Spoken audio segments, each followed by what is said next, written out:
What is up, guys? Welcome back to another episode of Man Bites Film.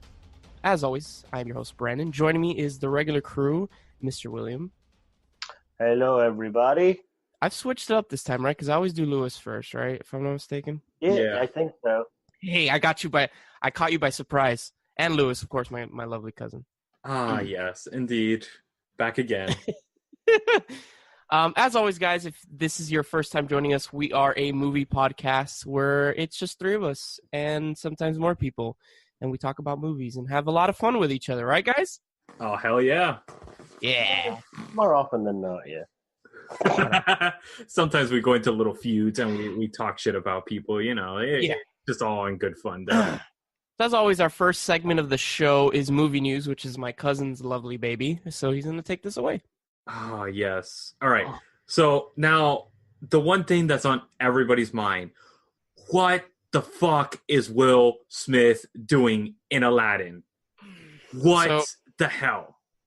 So, sorry if I make weird noises, by the way. My stomach is on fire tonight, for the listeners.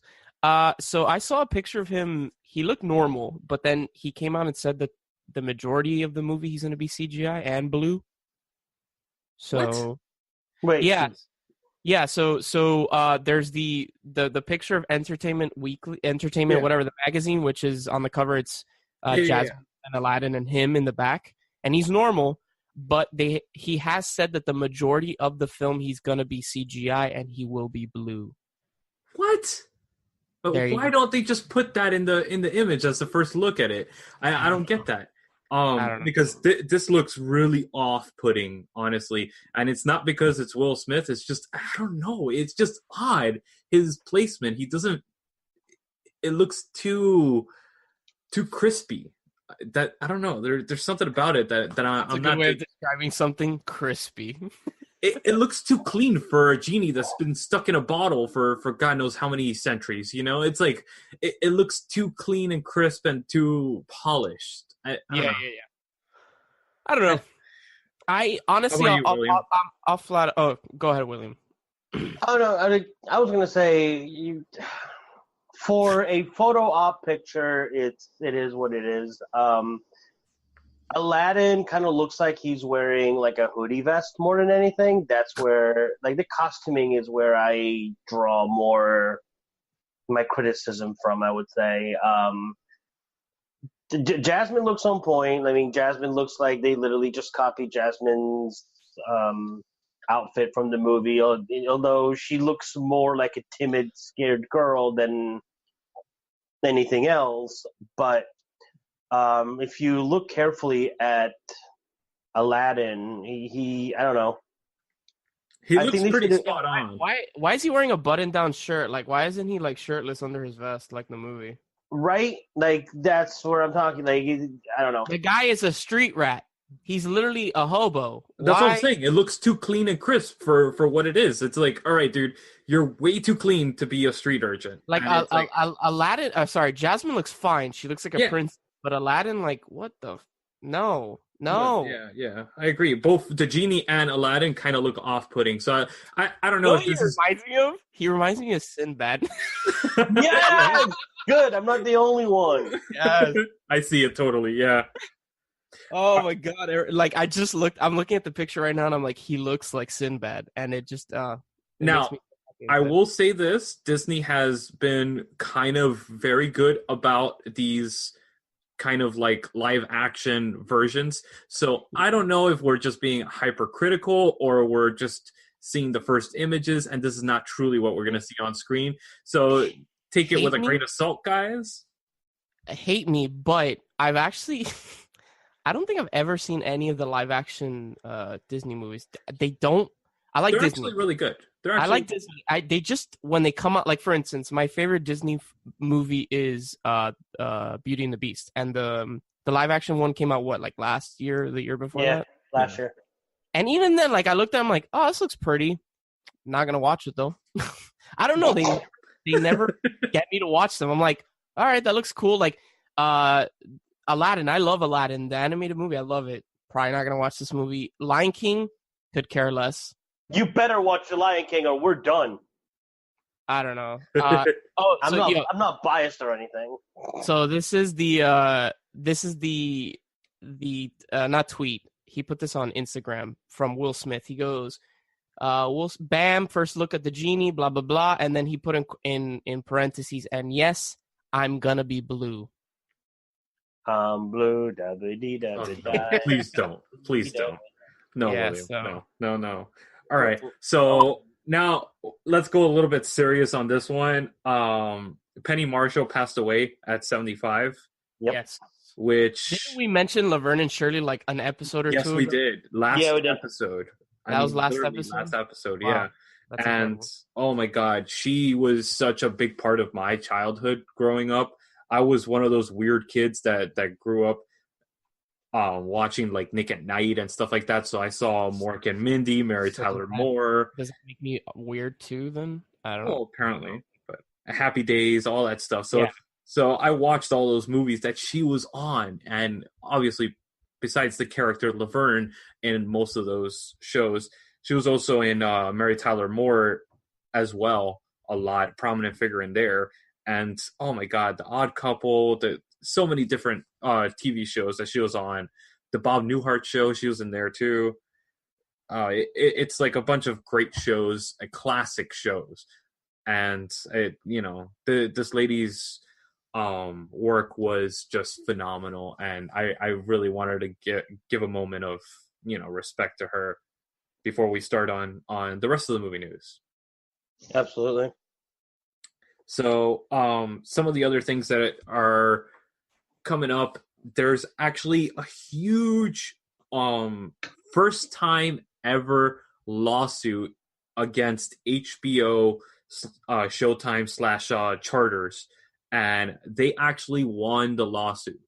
The people, that is, and they were actually going against them because they were actually saying that the bandwidth and all this stuff of the internet and all that was actually a certain amount, and you'll be able to stream on so many devices and all that stuff. And for the first time, people actually brought a class action lawsuit against an internet company for falsifying the actual speed of internet. And this played a huge part because we're going to see the repercussions of it on Showtime and HBO. A lot of their TV shows are going to be affected from it because they lost $62 million. Jesus Christ. I swear to, and I know usually we don't usually apologize ahead of time, but I'm apologizing ahead of time right now for what's about to come out of my mouth. But I swear to fucking God, if this pushes back Game of Thrones any fucking more, I'm going to utterly lose my shit. How long has it been? That's the only saving grace. That's the only saving grace of HBO. So there's no way they're going to do that. It better be. It fucking better be. It's been over a year and a half before we'll be able to see the next season. I swear to God. They haven't announced anything, and I really do doubt it because that's the only way HBO is really going to make their money back, honestly. And yes, it's a big loss to them, but this is their parent company that's paying out most of it. Now, it's going to trickle down to HBO, so we're not going to see as many documentaries coming to light. A lot of documentaries that were very like minority driven and stuff like that are going to be shot down because of this. So I wanted to bring this up in the movie news because this is going to be major for us next year in 2019. Not in the aspect of Game of Thrones or major fandoms, but the smaller minority documentaries and things that are more niche market stuff that HBO actually picks up and brings out to market. That is going to be affected by that. Gotcha. So hopefully Netflix and Amazon pick up the slack and actually start picking up these documentaries, because this is going to be a good opportunity for them to get a hold of a lot of these great documentaries that came out this year. Out of the Academy Awards, the ones that are being put for Best Documentary for the last 6 years, about 70 to 80% of them have been HBO or Showtime documentaries, just to give you the caliber of them. So that's how impactful it's going to be. And yeah, I know documentaries, we don't talk about it that much in the show, but there's some lot of really good ones that have come out of there. That is a genre of film that I do not really go into, honestly. I know. We're gonna remedy that it's soon. not that it's nothing against that genre. It's just I don't know. I've never really it's never really interested me, I guess. It never did for me either until I actually delved into it and started watching them. And then I started really finding really cool documentaries. So, but yeah. Hey, real random. Did you guys see the Google Home ad with Macaulay Culkin in it? The Google Home ad? No. Yeah, it's a recreation of Home Alone, the beginning of Home Alone. Really? With Google Home, and it's Macaulay Culkin as an adult, and he has the same lines as in Home Alone. It's funny. It's like a minute and a half. You guys, after the show, you guys should check it out, or any of the listeners if they haven't seen it. I definitely will. Yeah, so will I. Yeah. All right, so I wanted to go into speaking of lawsuits, real quick. Did you guys hear that? I can never pronounce his name. Rubero. Carlton Banks from. Oh yes, yes. Yes, I know who you're talking about. I forgot his name. I'm blanking. He's suing Fortnite for stealing his dance. Yeah, and he's not the only person. He's not the only person. But my take is this: it's like he admittedly has said on numerous interviews that he basically took the dance that Courtney Cox does in Bruce Springsteen Dancing in the Dark and kind of like just exaggerated the movements. And that's how he came up with the Carlton dance. So, I mean, I don't know. Like, it seems like I understand the other ones that like came up with their dances and whatnot, but when you admittedly say that you basically took somebody else's dance and made it your own, do you really have a place to stand? It's that dance, it's the one from Scrubs, and it's the Millie Rock dance, right? Those are the three dances. I think so, yeah. That basically Epic Games, the developers of Fortnite, have basically gotten. And by the way, for anyone that doesn't know, and I don't know if you guys know, to buy those dances on Fortnite, they're like $10. Oh, really? You cannot get them any other way. You have to spend real money or buying their currency with real money, V-Bucks, to buy those dances, those emotes as they're called. And they're expensive. Okay, I can see where the lawsuit's coming from. This is where Fortnite gets its money, because Fortnite is a free game. But the skins, the emotes, and all that stuff, that all costs money. Yeah, so they basically took those three dances and they've sold it as emotes, and they never gave any credit to the creators. They should be getting royalties from that. That's I could see where that's coming from. That's different. I thought it was just some random, game that they just plugged it into the game, and I was like, why? No, dude, Fortnite is huge. All right, I see what that is now. Yeah. Fortnite, dude, to give you perspective, Fortnite is a free game that made $1 billion last year. Jesus. $1 billion. Wow. Yeah, that's so. Yeah, I don't know, but going back to what William was saying, I don't know if he. By the way, his name is Alfonso Ribeiro. Yes. I don't know if he should get royalties or if Courtney Cox. Yeah, right. Her 50-50. I don't know, because the one that they use in the game is definitely the exaggerated one from The Fresh Prince of Bel-Air. All right. Carlton, that's I don't know. That's kind of gray area for me. Yeah. I'd have to say I kind of agree with Alfonso. Okay. No, I agree too. I definitely think that Epic Games should pay those people for royalties, but that's whatever. All right. So Netflix is coming out with their big list for the new year. And starting January 1st, right at the beginning, they always hit it hard January 1st, right?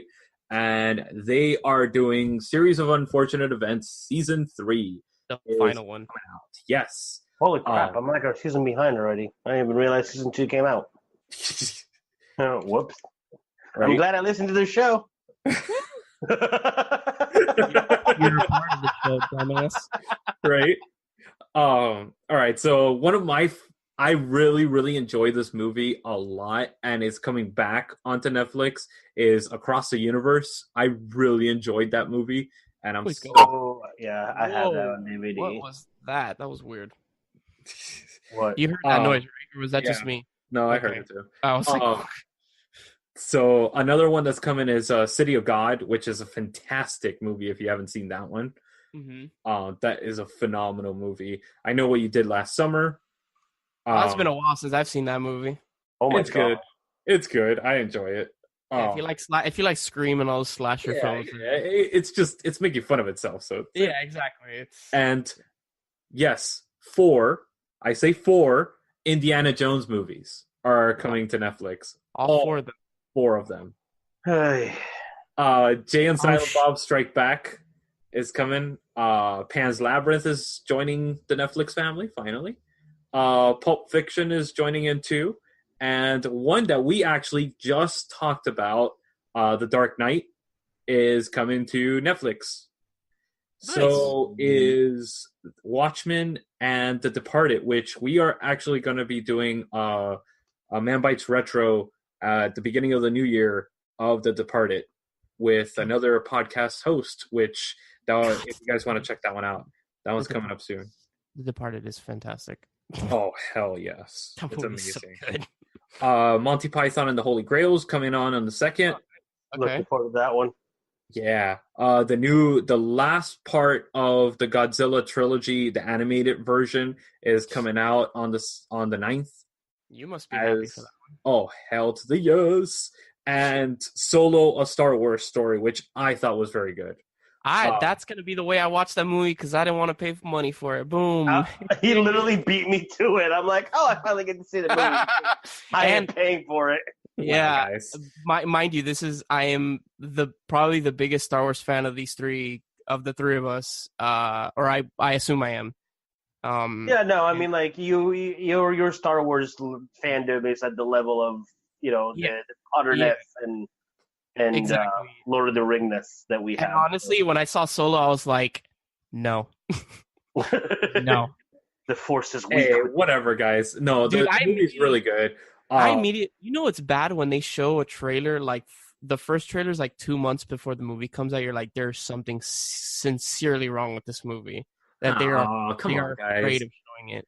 I don't know. I actually rather enjoyed it. I might enjoy it, but I just at the time I was like, I don't want to pay, $11 to go see Solo and come out of it like, why did I waste my money on this? I get that 100% because I'm like that too. I didn't watch it in theaters either, so I watched it when it came out. There you go. The other one that I'm really, really excited for, Carmen Sandiego Netflix original, is coming out on the 18th. And wait, are we talking like live action or? Yes, live action. No, it's animated, dude. No, it's animated. I swear to God, it is animated. Don't start with this. Where? Here we go. Click, click. It's clickety clackety time. Click, click, clack, clack. Oh, that's right. Yeah, it is animated. Okay, I just saw the picture with the whatever. Yeah. There's times where you two fight, and I'm like, who do I want to hear gloat the most? Who's gonna sit here and win? And I'm like, okay. I hope Brandon wins this one. And this time I was like, oh God, I hope Lewis proves Brandon wrong. Get dunked on, kid. Yeah, right. I keep up with a lot of this stuff, so. But I'm really excited about it. The what do you call it? The voice actors that are going on it are really good, and that's what I actually saw because for some reason they went in full wardrobe to some award show, and I was like, okay. So I think that's where I got confused with it. But yeah, it is animated and the cast is really phenomenal. So I'm really excited for this. But there's also a ton of Netflix originals, and they're all dropping on the 18th. Where in the world is Carmen Sandiego? My God, I used to love that. All right. So the last one that's coming out, there's 2 great Marvel and Disney films coming out. Ant-Man and the Wasp on the 29th of January, and The Incredibles 2 is coming out on the 30th. Haven't seen either, so perfect timing. Yeah.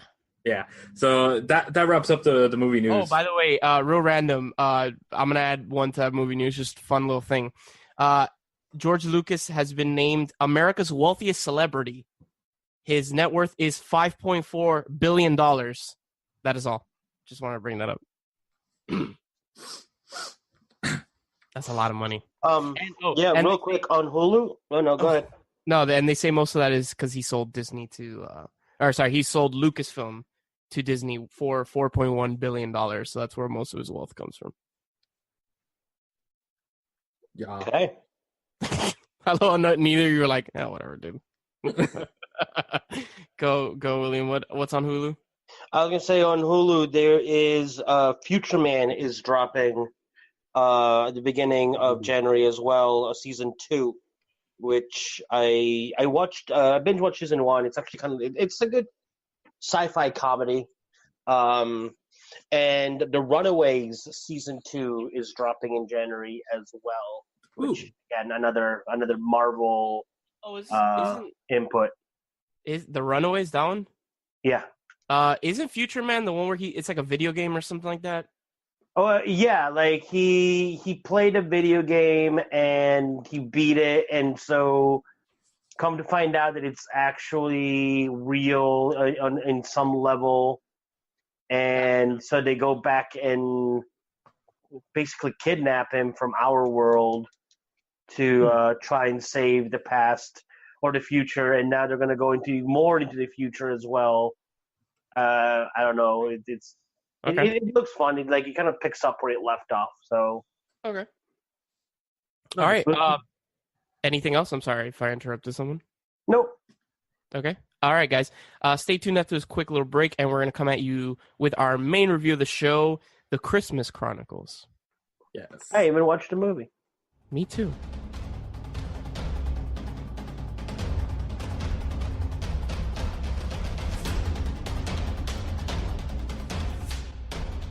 Welcome back, everybody, and we are going to be reviewing The Christmas Chronicles. This is a Netflix original movie that starts off with the story of these kids that kind of lost their father. That's what you're assuming at the beginning of this movie, and it starts very much like a Hallmark movie, and very pristine, very crisp, very nice and beautiful colors, and this nice little beautiful aura, and then really bad acting.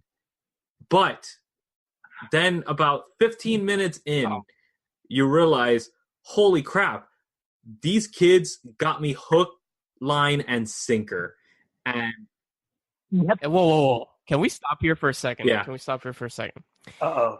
You said last week when I said that we were reviewing this movie, you sounded like you were going to kill yourself because you hated the fact that I chose because it looked cheesy as shit.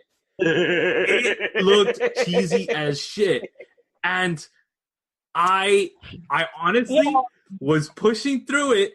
I was pushing through it for the first about 20 minutes. And then I realized that I was actually enjoying the movie, and I'm like, "What the hell's going on?" Yep. And then I told you that. I was like, "You just gotta push through, bud. This thing's gonna grab you." Yes. And you'll be like, "Wait, what happened to me? All of a sudden, oh my god, I'm totally into this thing." Okay, go. And for those of you, that is actually Nisha M, your geek mom from Diversely Geek, that is joining us for this episode because she loved this movie so much that when I told her, she's like, I will not allow you to talk about this movie without my presence in it.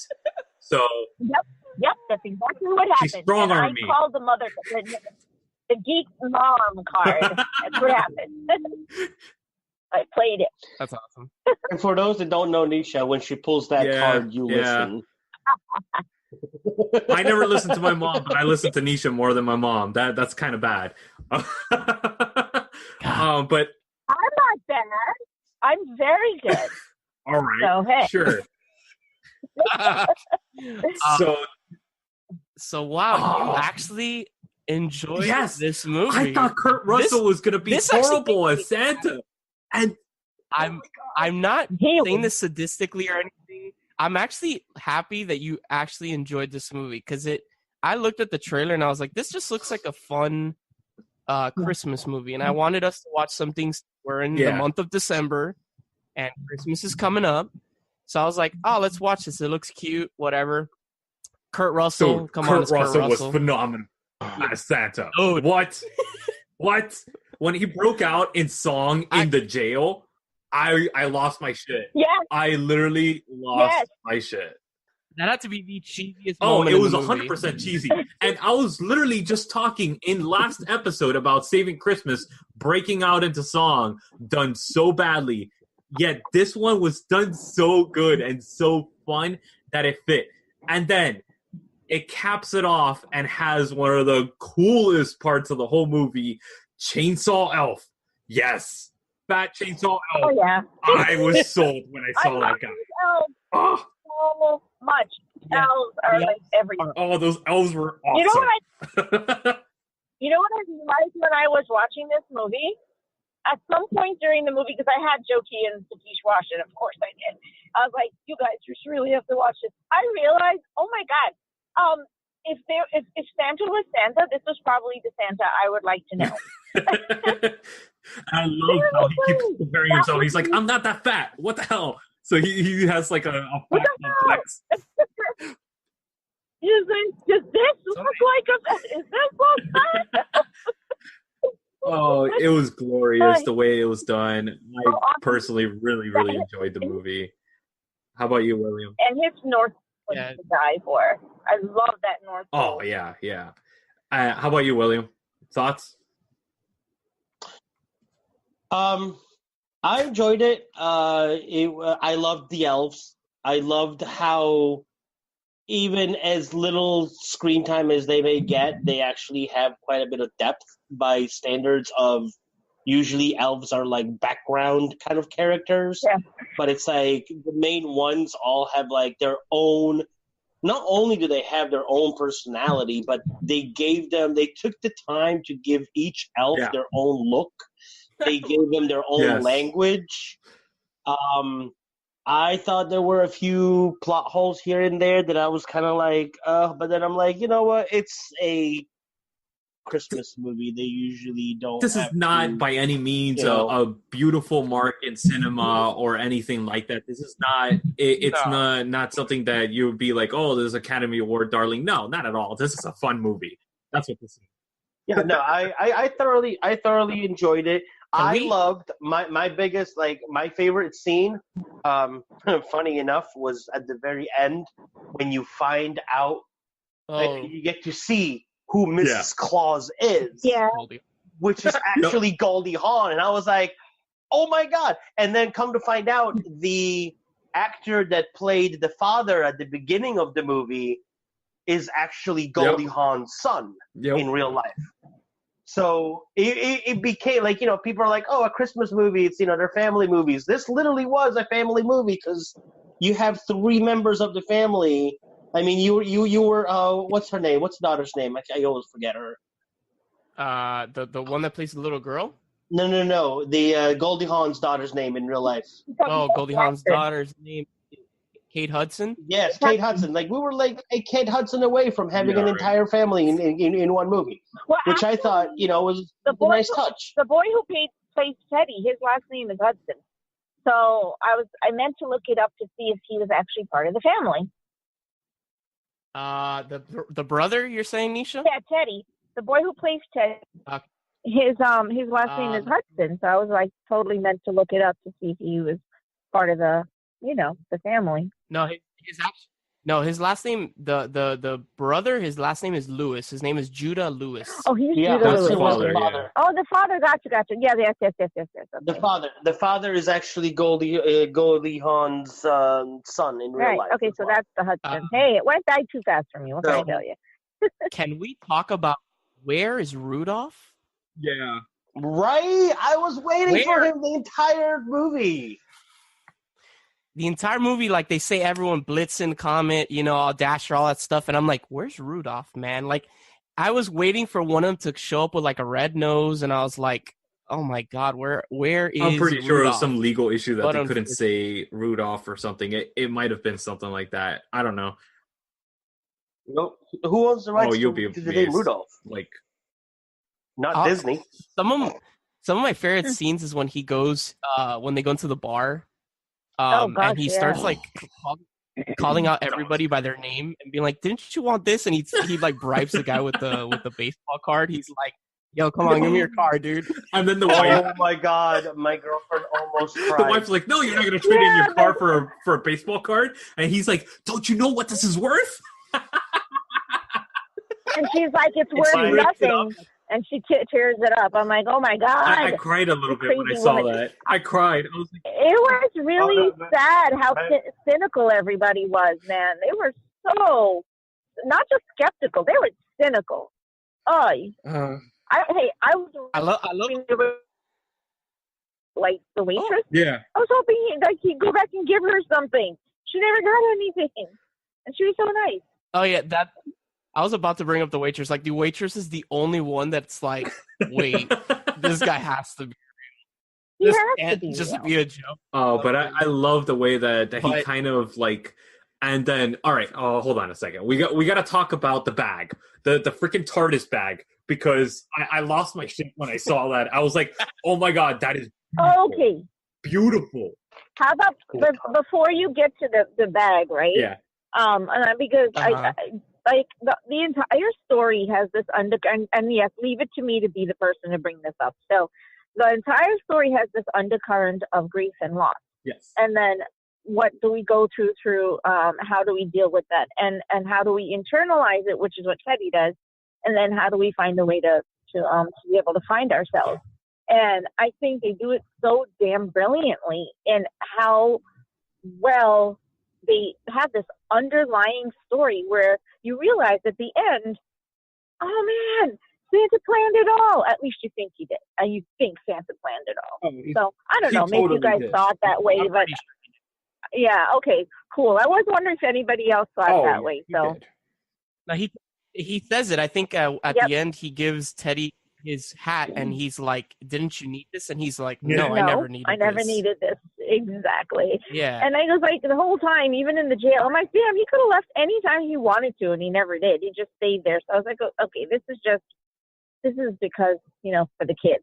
And then, of course, the bag. I love when the other cop sees him. They see the entire dance move, and he's like, "I quit." He like walks off. Like, that's yeah, just walk.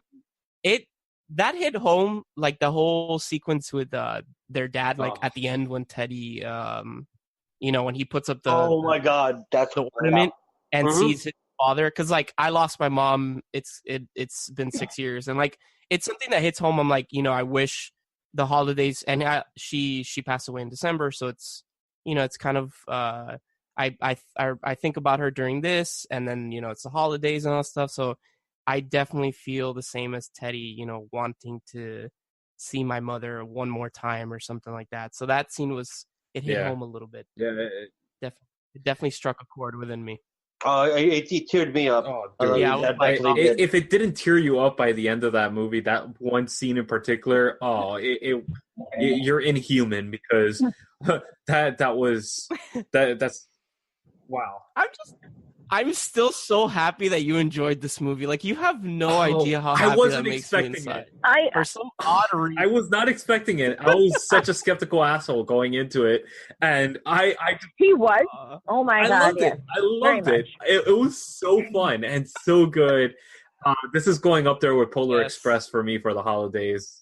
Hey, Brandon. Brandon, do you know what was almost as good as the movie? It was Lewis's play-by-play that he kept messaging me as he was watching the movie, and I'm getting all these messages all the way past I'm sleeping, and I'm still getting it. And I'm like, this is just priceless. You have got to see those messages; they're crazy.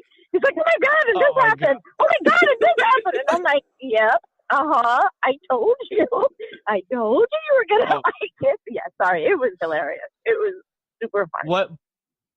By the way, Lewis, we never went in. You wanted to talk about the bag. Yes, the TARDIS bag. The sand. Oh my God, it was glorious because it was just so beautiful. As soon as she crawled into the bag and you saw like the actual mechanism behind it, I was like, oh my God, this is amazing, and I completely like fell for the story. That any little doubt that I had left in it was gone at that point because I was enjoying it so much. I definitely think the elves steal the movie though. God, they're they really do. Since Nisha brought it up, I'm gonna share with you some of the comments that I sent her. All right. Yes, so please, random musical number, ! Question. And then I put TARDIS Santa bag. Wow. Laughing out loud. And then I put elf with chainsaw. Hell to the yes. ! Across the board. And that's where I was sold. And I was like, nope, phone down 100%. I'm sold on this. And then when the elf chainsaw dude comes up to the kid and he's about to chainsaw him right in the groin area, I was like, oh my God, yes. If I was an elf, I would be. Oh Lord. I actually found it funny when he sees Goldie Hawn at the end, when he sees Miss Claus, and they speak to each other in Elvish, and then he's like, "Oh, I got to practice English today." I was like, I don't know. It's a fun movie, like a fun Christmas movie, and I think Kurt Russell does a fine job playing Santa Claus. Mm-hmm. Definitely for closing thoughts, I guess, from everybody. Lewis, go ahead. I know you love this movie, but I want to keep hearing you talk about it. It makes me so happy inside. Honestly, I have just the beginning is very cheesy. Get past the first 15 minutes. Get introduced to Santa Claus. Once you get in the Santa sled and all that stuff, it's an all-out adventure. And if you don't like it at that point, then I don't know what's wrong with you, first of all. But if you don't like it at that point, you're not gonna like it. But oh my God, Chainsaw Elf! Hell yes, hell yes. This is a 9 out of 10 for me. Just 100%, dude. Nice. Wow. I'm so happy. Nisha, please. Oh what are your God, final thoughts? 9 out of 10. Good gracious. I know. Wow. Brandon, our job is done. the skeptic is changed. Oh my God! We went from him reviewing another Christmas movie last week, gave it a 0, to reviewing the Christmas Chronicles and giving it a 9. Mm-hmm. God, just give Lewis a round of applause. Ooh, okay, there's hope for you yet. Okay. Oh my goodness! I know, because self-proclaimed cynic here. Oh, listen. Look, I'm going to see it from like 10 different eyes, right? Because I'm seeing it as a mom. I'm seeing it as, a medical professional and a person who because I lost my brother last year as well, just a few months before Christmas. So this is literally my first or second Christmas without him. So, it really did hit home because you have this sense of loss. But to think that at my age, to still have that sense of joy and that sense of belief, I was like, wait a minute, what? I still have a sense of belief here. This is crazy. But you know what? I enjoyed knowing that I could still find that I could still connect to that part of myself, and that this show actually gave that back to me. And my daughter and I sat through it the second time, and she's in tears, but it's all fun tears. And it's something we connected on, and I couldn't imagine. Kurt Russell was just brilliant, and those kids and the little girl, oh my Lord, come on, her acting is just so spot on. It almost felt like a Christmas version of Adventures in Babysitting. Oh yeah, yeah. I think you're kind of right. With like how everything just kept going wrong and whatnot, but then from the get-go that by the end of the movie everything's going to be okay. Like it literally felt like it was they took Adventures in Babysitting and made it into a Christmas movie, which worked well if that is what what they were aiming to do, and that's what for me made it enjoyable because it almost had like that late 80s, mid 90s family nostalgia movies that we all grew up on and got used to. Yeah. So a beautiful, beautiful classic feel, and I feel it's going to be timeless. There you go. And I think we needed something like that. So there you go. Yeah, like on the Christmas movie scale, I definitely give it a good 8.5 out of 10. It was well done. It was well enjoyable, especially even to be a Netflix movie. And I'm not sure exactly what the budget was, but I mean, you could see some of the special effects were. Oh no! Are you kidding? Greatest. Come on, they were great. But, they were clean and great. No, I'm not saying all of them. Like so, in some scenes when you actually look at them and pay attention to them, you're like, oh, okay, you can see that it was on a lower budget. But it was still done very well, and it was very enjoyable, and the whole movie flows very well. There's really no parts where you're just kind of slamming on the brakes completely. So, yeah, I agree with Nisha. I think it has the works to be a classic. Actually, speaking of classic, they said that according to an announcement, this is from Wikipedia, according to an announcement by Chief Content Officer for Netflix, Ted Sarandos, the film earned a massive 20 million streams in its first week on Netflix. I believe that. So yeah. Yeah, just look at this. IMDb gave it a 7.2, Rotten Tomatoes 71. Google users actually gave it 97%. Again, it's not a movie that's gonna rock your socks or anything. It's just fun. Yeah. It's cute. Yeah, it's a good time. I mean, it's fun. It is Netflix with a twist. Yeah. It does what Christmas is supposed to. It's connect to your heart, connect you to yourself, connect you to the season, and give you something positive. That's what it's supposed to do, and it did that. Oh yeah, 100%. And in today's pop culture, you know how a movie actually made it really good? They're gonna come out with Funko Pops. Ooh! And if they come out with the Elves Funkos, Samara's gonna hate me, but I'll be coming home with boxes. Chainsaw Elf is mine. I will be want 3. I want that head elf. Nisha's like, I want. Sorry, you heard me behind there. Did you? I want all of them. All of those. They're mine. Sorry. Knowing Lewis's luck, though, the chainsaw elf is going to be like the chase elf, which is the hardest ones to find. You know, you're probably right. Yeah, but the head elf is female. I'm just saying. So the 3 things I want to say about the movie. I love when he breaks through the billboard of the Fat Santa. That's awesome.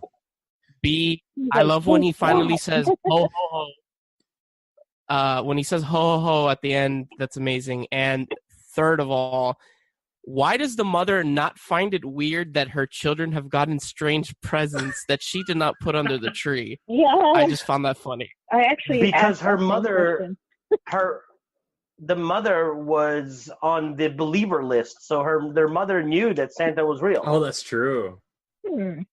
Oh yeah, that's true. Because remember, the son is the only one that was on the non-believer list, and by the end of the movie, obviously they did changes. But to some degree, that's because I thought about it too. But then I'm like, wait, they were all on the believer except for the son. That's probably. And then at the end of the movie, Santa writes Teddy's name, and they're all believers or whatever. So. Oh, okay. Okay, that's a good. That's a good that's point. My explanation. Excellent point. Yeah, I would give it an 8. Good movie, solid Christmas flick, bro. The Christmas movie that I've been wanting to watch. I know it's probably terrible. I haven't seen this since I was a child, but I love it. What's that movie with Arnold Schwarzenegger that he's trying to buy that? Jingle All the Way. Jingle All the Way. That's a fun movie. God, that movie's so good. I remember enjoying the shit out of that movie when I was a kid. I did not. I gotta track that movie down somehow. William, did you give a rating? But yeah, it was on 2 days ago somewhere. Oh, is it streaming on somewhere? Yeah, it is. I just found it. Oh, I will find that. Thank you for letting me know. All right. Well, did you give it a rating, William? I'm not sure if you did. Yeah, no. I said on the Christmas rating movie, I definitely give it a good solid 8 out of 10. Yeah, I agree with Will. So 8 out of 10. So, do you want me to close out the segment, or do you want to close out the segment? Okay, I'll close it out. All right, so thank you, Nisha, for joining us for our review of the Christmas Chronicles. Thank you for having me. It was amazing. Awesome. Thank you for joining us. And, of course, stay tuned after this quick little break when we're going to come at you with the final segment of our show, the individual reviews. Yes, I'm ready for this one this week. Yes. All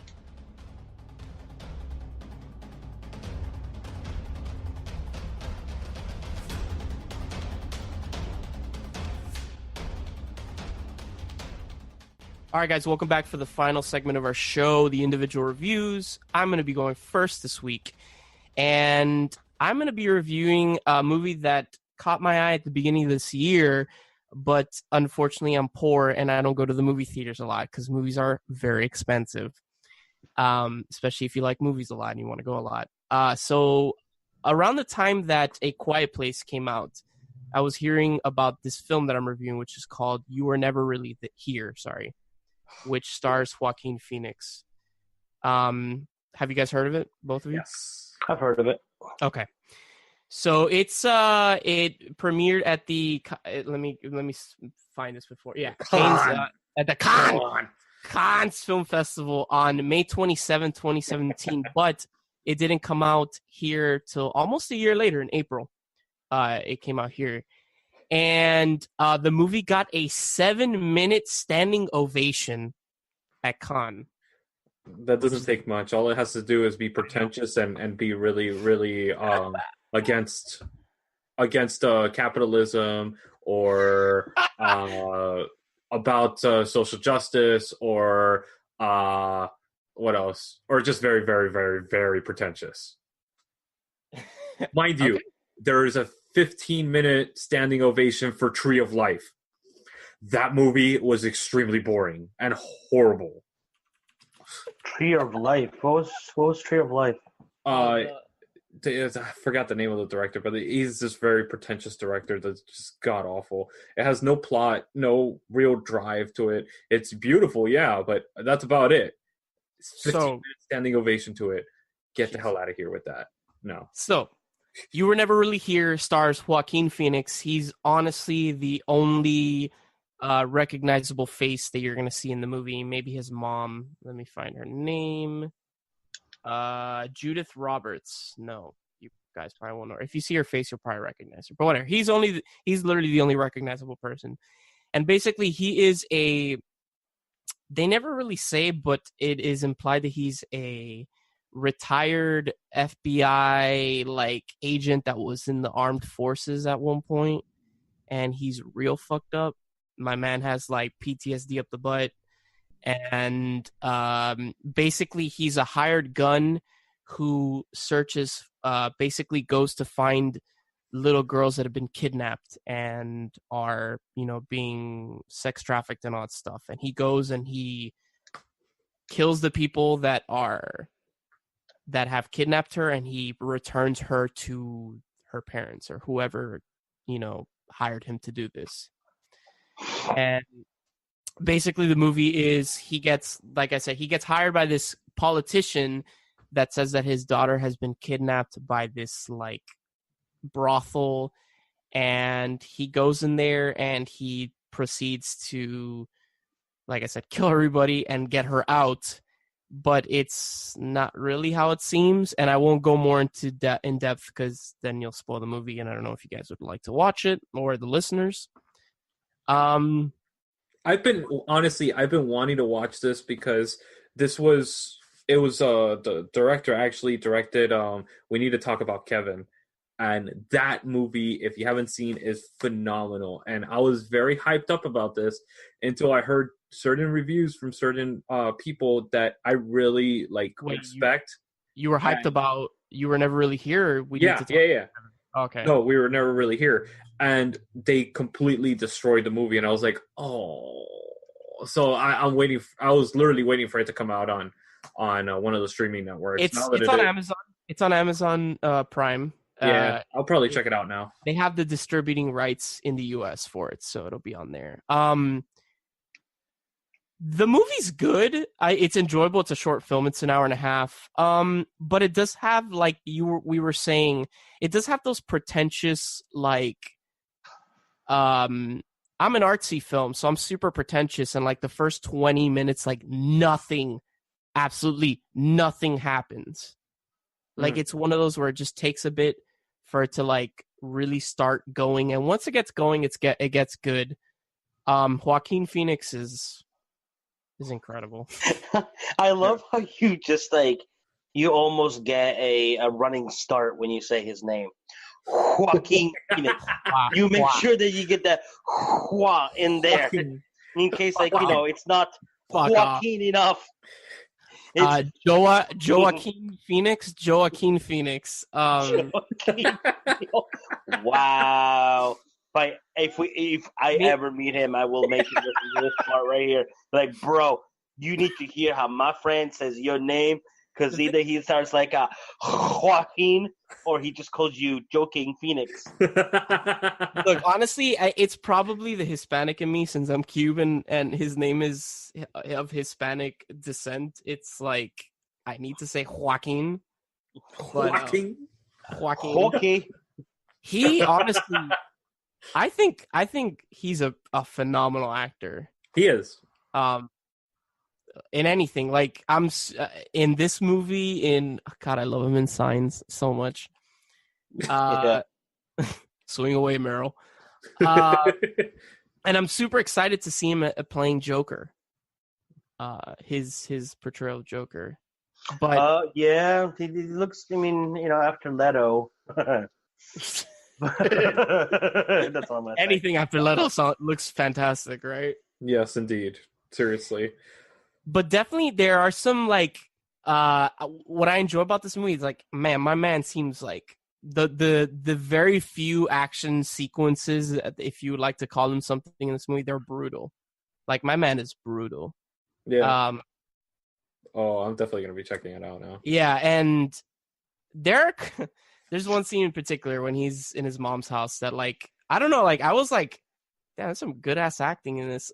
Again, just get past the first 20 minutes of the movie. It's very slow. Would I say that it's like this, like, would I give it a 7-minute standing ovation? No, I would not. But definitely it was enjoyable. 6.5, though? What? 6.5, though? I give it more like a 4-minute and 30-second standing ovation, 4 minutes and 30. Okay. 4 minutes and 30. It's oddly specific. What I would give this movie, probably a 7. Honestly, this movie, it's Joaquin Phoenix is the movie. There aren't really any other characters except him. So he's gonna be on the screen 90% of the time, and he's talking to himself or doing things by himself. So, but thankfully, he's very good. So yeah, I'll give it a 7. Check it out on Amazon Prime's. I was in between that movie or Lady Bird, but I was like, I'm gonna do this movie. Yeah, that's probably a better choice. Have you seen Lady Bird? Yes. Sorry, it's not a good movie. It's one of those that it got super acclaimed because it did like touchy subjects and stuff like that, but not a good movie. Okay.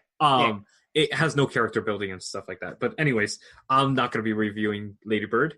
I'm actually reviewing a really good movie and a holiday movie. This is what. Wow. All right. This is what I consider a holiday movie. Very much to the vein that people consider Die Hard a holiday movie. I'm not talking about Die Hard, no. But this is one that my father showed me when I was about 3 or 4. So this is up there with Labyrinth and so many other movies that I grew up watching on the holidays and throughout the year. I own the VHS copy of this movie 3 different times because I wore it out that much. Can we talk about how long my cousin takes to say the movie, and it kills me? Me. It's like, oh my god, they would have announced the winner of the Academy Award by now. So just say them. This has one of my other very much infatuations as a child. Maya Sara, which she is gorgeous in this movie when I was younger. Tim Curry and Tom Cruise, and it's directed by Ridley Scott. The movie is Legend, 1985, and I have not seen this movie in ages. Oh, no, the moment he said Tim Curry and Tom Cruise, I knew exactly what he was talking about. It is a beautiful movie from beginning to end. This is the epitome of fantasy, directed at the height and peak of Ridley Scott's power. This is, oh my god, it's beautiful. Why do you think this is you said you referred to this as a holiday movie? Yes, it's a holiday movie. How is it a holiday movie? Yeah, it's about the winter solstice. The whole movie is about the winter solstice. Oh, yeah, sure, I'll give you that. Okay. So, and it's basically a whole story of the last unicorn and the death of the last unicorn, what it does to the world, because the world is all innocence in the world is taken away because this last unicorn is killed. And because of that, everything turns to darkness, very much like the fantasy, the young adult children fantasies were in the 80s and 90s. This is what happens. Everything turns to darkness because of loss of innocence. Mia Sara's from Ferris Bueller's Day Off. She plays Sloane. Oh, yes. She's beautiful. Oh, yeah. God. Yeah. Sorry. And, oh my God, the whole story of the demons and the Prince of Darkness, which is played by Tim Curry in the most glorious way ever. And, oh my God, when I think of the devil and I think of a depiction of a demonic force, that is the first image that pops into my head is Tim Curry as the Prince of Darkness in Legend. And no, I think of the devil from Initial D in The Pick of Destiny. Oh my God. I'm messing with you. I love how dark it gets and how twisted it is, but it so stems into fantasy, and it gives you this fantastic story in a way that makes you fall into the world, very much like the Christmas Chronicle does. It makes you fall into the world, obviously not in a comedic sense, in a darker, more drama sense, but it is still such a good, enjoyable experience watching this movie and seeing these legends overcome the darkness and these beings trying to bring back innocence to the world. And I just love that theme for the holidays. It's a really fun movie, and honestly it was a nice palate cleanser after watching Christmas Chronicles, watching this movie and sitting there just enjoying the hell out of this. No, you're saying you're wait, palate cleanser from the Christmas Chronicles or the one with Kirk Cameron? No, Christmas Chronicles, because you after a very fun movie and it's not artistic, so I was like, oh, this is nice. I wanted to watch something very artsy, very much enjoyable, and this is very artsy. It has a lot of beautiful cinematography and a lot of beautiful effects for its time, and it's just a glorious movie. So yeah, this is one of those glorious 9.5 out of 10. It's one of those that sometimes I put up as a 10. It depends on my mood. How the hell does that work? How does it depend on your mood? It goes from a 9.5 to a 10, the coveted 10. You can't sit there and scale a movie depending whether you're PMSing or not, Louis. Yeah, right. Exactly. Hey, I'm like, whatever, man. I'm being realistic. My opinion changes based on the mood. So does my top 50 films. It changes based on what I feel at the moment and how I feel when I watch a movie. Because I base the movie, when I base a rating and all that stuff, it's based on watchability. How many times can I watch this movie? How much did I enjoy watching it? How much the cinematography was part of it, the soundtrack, and the acting. That's how I grade a movie. So the biggest part, the one that weighs the most, is watchability of a movie. And if I don't feel like I could watch that movie at a certain time, then that movie loses a lot of points. We're going to have to do an entire episode on your point system because I'm lost. I'm sitting here and I'm seriously trying to keep up, and I'm like, I'm lost. Yep, just let him go. Let him go. We've done almost 40 episodes of this show, and I think you and I both don't understand how my cousin rates things. We just go with it. And yet we keep coming back week after week. I ask myself that every day. Every day. I think his rating system is like saying metric system to the exactly. Whatever we have over here in the States. It's like, oh, there's a conversion point. I get it now. That explains so much. Exactly. Yeah, I mean, hey, whatever, bro. William, what do you give Legend? I give Legends a solid 9 out of 10. That is a classic movie. That is a wonderful movie. It's at the times where we had movies like Never-Ending Story and where Willow, where fantasy movies pre Labyrinth, pre-Potter, pre-Lord of the Rings. Hey, not pre-Lord of the Rings. Lord of the Rings hadn't come out yet in movies. Yes, it did. Animated. No. I'm talking about movies. Are we really gonna fucking start doing this, bro? He brought it up. But I swear to God, it turns into this like dick measuring contest between both of you, like Potter, Lord of the Rings. Bring in your Star Wars. Come on. I don't want to. I don't want to be part of this shit. I was just saying it's around the era of fantasy movies before what we know now is this great sci-fi and otherworld movies, and it was done beautifully.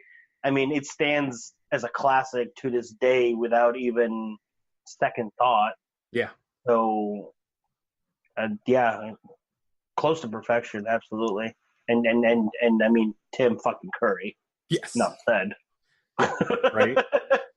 Brandon, how about you? What'd you give this one? Because I know all three of you have seen it. All three of us have seen it. It's been a long time, but from what I can remember, I'll probably give it like an 8.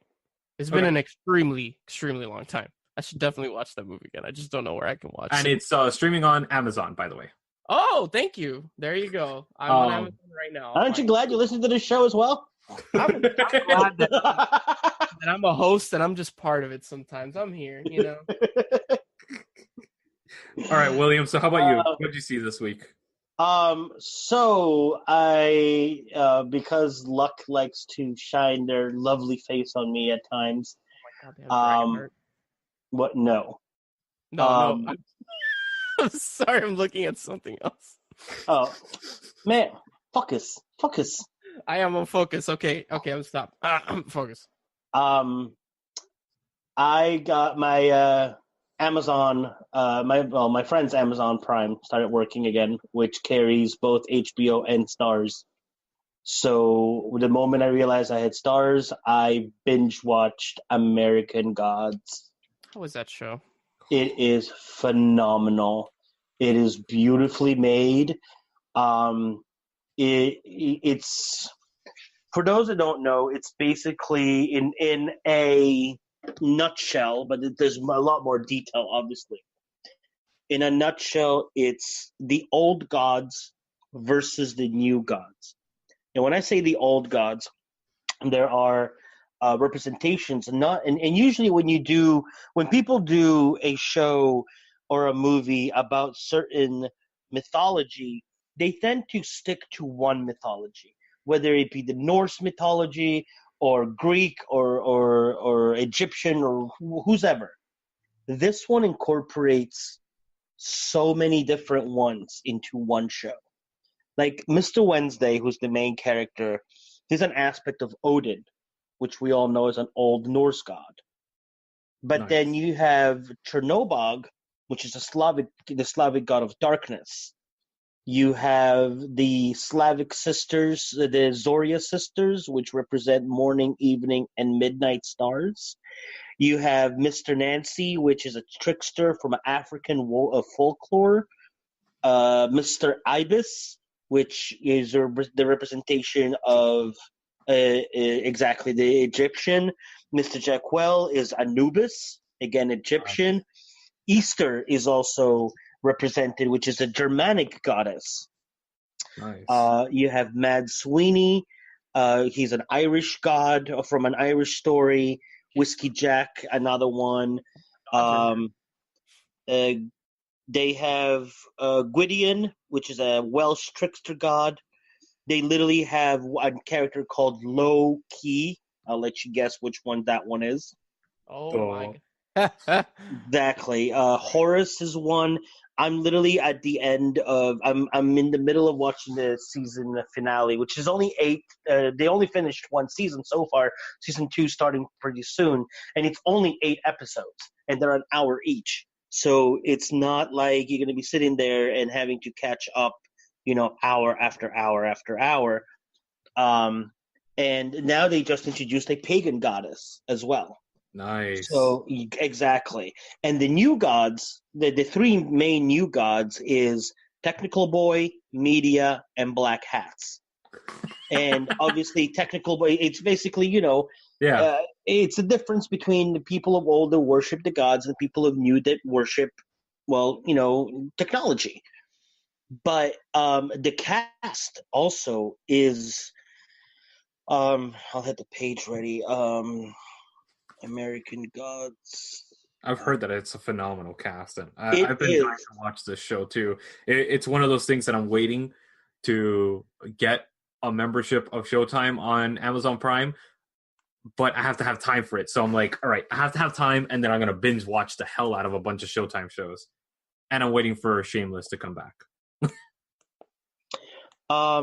You may or may not know some of these actors, but Ricky Whittle plays Shadow Moon, which is like the main character that you see everything happening through.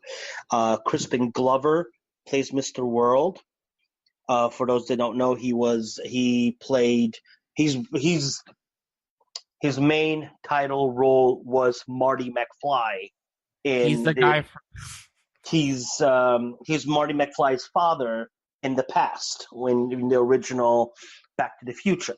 He's also the really creepy guy in Charlie's Angels that rips the hairs. He's Thin Man in Charlie's Angel. Yetid Badaki plays Bilquis. Ian McShane he plays Mr. Wednesday. He's Odin. Gillian Anderson plays the Media. There was Orlando Jones plays Mr. Nancy. Cloris Leachman is in this. Corbin Bursnan. You said Orlando Jones, right? Yes. Oh, that guy's phenomenal. Yeah. Corbin Bernstein's in it. He his big role recently, he played he was in Psych. He played the father in the show Psych. Which was actually really good. Dane Cook makes an appearance. I was about to say, isn't Dane Cook in this one? Dane Cook, he's only in one episode, but yes, Dane Cook is in this one as well. And then there's other actors and actresses, which, a lot of them are, like you've seen them in shows before. You may not know their names, but you're like, oh, okay, I know who this person is. And the show's phenomenal. It's very well written. Yes, it has its slow moments and its fast moments, but overall, it's a show that, it's especially if you're into mythology, it will entertain you, it will captivate you, it will. You're gonna want to see how it all comes full circle. I would very much compare it to HBO's Westworld as far as the dramatic line that it goes down and how it keeps you. It's not one of those you want to keep as background noise, because every conversation, you may not know it, but will come into play maybe the next episode or 3 episodes from now. And you're like, oh wait, okay, now it makes sense what they were talking about before. And I'm dying to see how this is going to end, because it's great. I give it a good 9.5 out of 10. Wow. Okay. Yeah. It does have its gory scenes, very much in the Game of Thrones style. So if you're not into those, you may want to skip those. There aren't many of those scenes, but there definitely are. They are in there. And it's TV mature, so it is for a reason. Yeah, absolutely. They're definitely playing that. It's an HBO, a Star show. Like those shows don't hold back. So yeah. Yeah. And what's great is like some of the episodes like start with backstories of certain characters, but they play on the mythology of that character as well. Nice. So if you don't know, like if you know about some of them, it's great. You see how it gets played into them, like the big ones like Odin being one of them. But some that you may have never heard of before. Like I'm not very well versed in my Slavic mythology and goddess. So when they were talking about the three sisters, I actually paused it and I Googled it, and I was like, oh, okay. And then I saw how they each of the sisters played a part in that episode, and I'm like, okay. That's awesome. But yeah, definitely. Like I said, I started watching this yesterday, and I was up till about 2 watching it, and I was like, okay, I got like 3 episodes left. I'll be able to binge watch them before the show.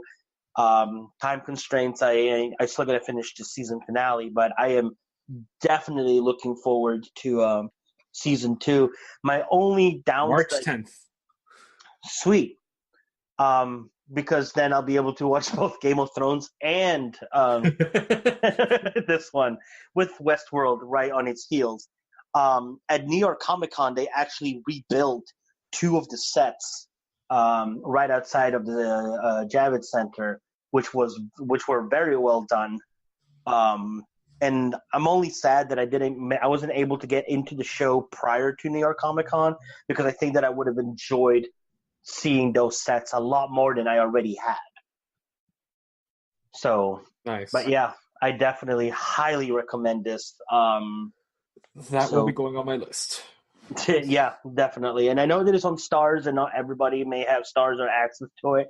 But if you do, or if you have friends that are really nice, like I do, and let you borrow their thing, jump right into it. Go right to it after you're done with Game of Thrones, obviously, and then and let us know, because honestly, I'd love to hear other people's opinion on this.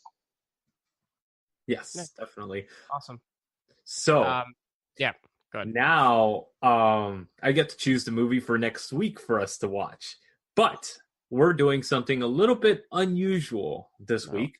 God. And here we go. A package in his presence, and this is what we will be watching next week. So, William, go ahead and open your package. I don't have my package with me. Yeah, it's going to be arriving tomorrow for you. Okay, gotcha. Okay, it's not ticking. That's a good thing, right? You're sharding like. No, I'm opening this cardboard packaging. I know you are, but like because of the sound quality, it literally sounds like you're just shitting yourself. Whatever. So this is a very interesting movie, and I think nice! It's a documentary. That's cool. It is. Go ahead, William. Say the name. So it's a movie that stars 3 people, which is great, and it's from the creators of Office Space and also Mike. It's from the creator of Office Space, Mike Judd, who also created Beavis and Butthead. It's got 5 unrated and deleted scenes, which is great, and it runs for 87 minutes. So it's kind of a short movie, and it's entertaining. William, you're turning into my cousin. What's the name of the goddamn? I was trying to give him a dose of his own medicine. I'm like, I know he knows what it is, but this is what it sounds like. Damn it! This is why you need to get there quicker. Idiocracy is what we're watching next week. Yes, Idiocracy. Okay, yeah. Idiocracy. It is, and I'm actually really glad that I have this, because it's a fun fucking movie. So.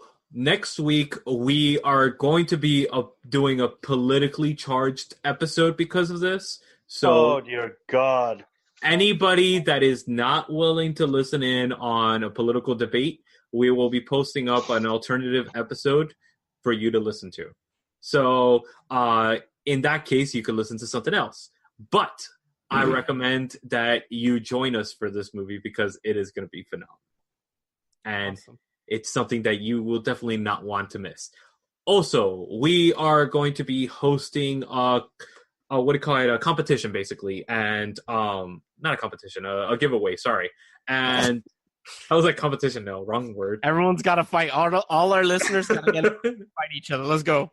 Battle Royale. All right. So we're doing a giveaway, and we're asking people to leave comments, reviews of either on iTunes, Google Play, whatever you're listening to this on. Leave a review, and we're going to choose 5 people out of that, and we're going to be subscribe. Subscribe. That's the most important one. Yes, subscribe to the channel. And we're going to be announcing the winners on our Man Bites Retro episode next Wednesday. That's the Wednesday after Christmas. So please do everything before then, because you'll be able to join in on the competition for that. Yeah, so subscribe, leave a review. That's all you got to do. Yeah, feedback, if anything. Yeah. And let us know if you like certain parts that you want to hear more of, by all means.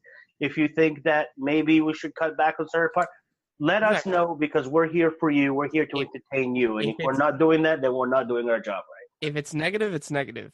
Yeah. Your negative thoughts on our show so that we can fix that for future episodes. Don't be trolls.